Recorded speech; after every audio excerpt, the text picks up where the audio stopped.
স্বয়ং লক্ষ্মীনারায়ণের আশীর্বাদ পেতে হলে বাড়িতে রাখুন অবশ্যই এই 7টি জিনিস।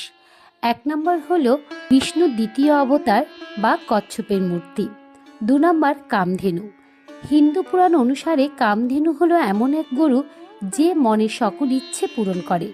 মনে করা হয় যে বাড়িতে কামধেনুর মূর্তি থাকে সেই বাড়িতে কখনোই অর্থ ও খাদ্যের অভাব হয় না। 3 নম্বর পেঁচা।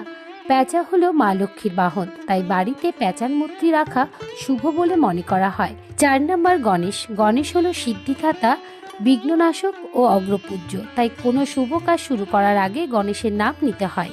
বাড়িতে গণেশের মূর্তি রাখা উন্নতির সুযোগ। 5 হলুদ কড়ি। দেবী লক্ষ্মী হলুদ কড়ি খুবই প্রিয়। 6 ময়ূর পালক। বাড়ির অন্দরমহলে অনেকেই ময়ূর পালক রাখেন। শাস্ত্রমতে ঠাকুর ঘরে ময়ূরের পালক রাখলে হাতে নাতে ফল পাওয়া যায়। 7 শঙ্খ। শঙ্খ দেবী লক্ষ্মীর অত্যন্ত প্রিয়।